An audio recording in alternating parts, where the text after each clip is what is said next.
Bonnie, this is a big win.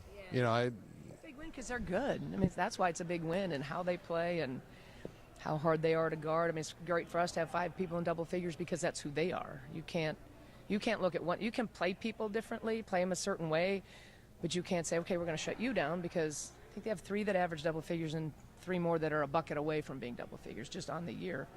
So it wasn't a plan that we just, it wasn't a take this guy out. Okay, we've got to be disruptive defensively. And then when Drew got all that attention at the opposite block, Dre got straight line drives. Rope got a straight line drive. And we're shooting layups. Both shot layups for a while. And then we got a couple more down the stretch.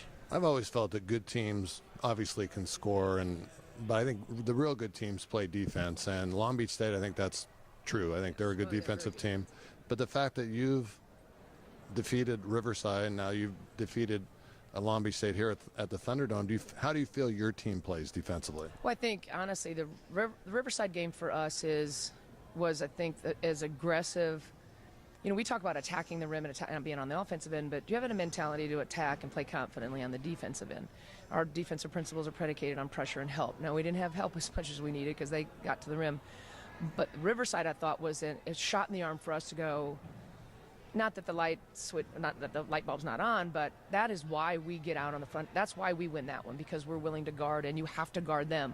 And then, we don't get amnesia. You're going to have to do the same thing with these guys because they can score so many different ways.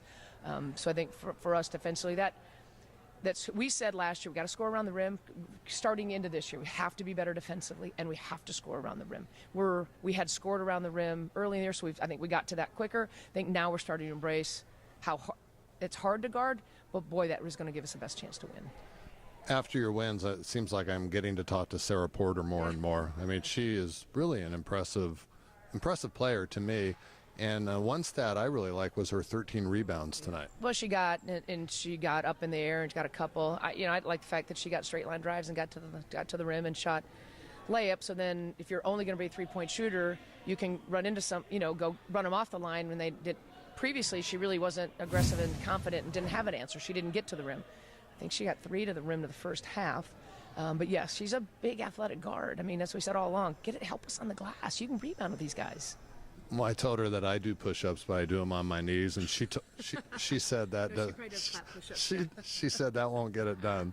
Because I did mention it in the pregame talk. You mentioned that she's the strongest, physically the strongest player. Absolutely, yeah, absolutely, and then use that here. I mean, that's great in the weight room and great on a sheet that I get, but everybody go, that's the strongest kid they've got. And she played like it tonight. She can put it to use. Now, my final question: do you expect to see a lot of pressure defense, full court, 3/4 court traps like Long Beach State, or are they unique? That is who they are, and it gives them a chance to play 10 and 11, and it gives everybody a chance to score, and that's who she's been. I think maybe after her second year, I read an article today that they talked about, everybody gets a shot at it offensively, and they press like they can, and so they can play 10 or 11 people. We'll get situational. We've seen some 2-2-1. We'll see some zone and potentially see some zone on Saturday, but their ability to and willing and able to pick you up for the entire game on a dead ball or a make. That's what he said. If they can't score, you can't press. So you better be able to guard them, because if they're scoring every time, they're going to press you on a score every single time.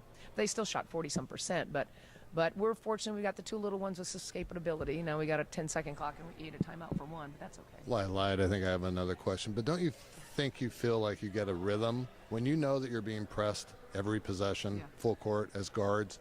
Don't you think they get a little rhythm? So. They went from a 2-2-1, then a 1-2-2, then they started to go man and behind and face guard and behind. We threw a bad ball over the top, and then we've got to look at where we've got to set up a little bit higher. And those two kind of run to spots, but they're running with 2 athletes that are as fast and quick, so maybe more physical. So I think we got into one, but then they started to track, and we're yelling wolf because they're trying to back tap from behind. So those 2 did a really good job, and that's not easy to do. All right. Better those 2 than you and I. What do you think? Oh, yeah. I like just watching it. Thank you.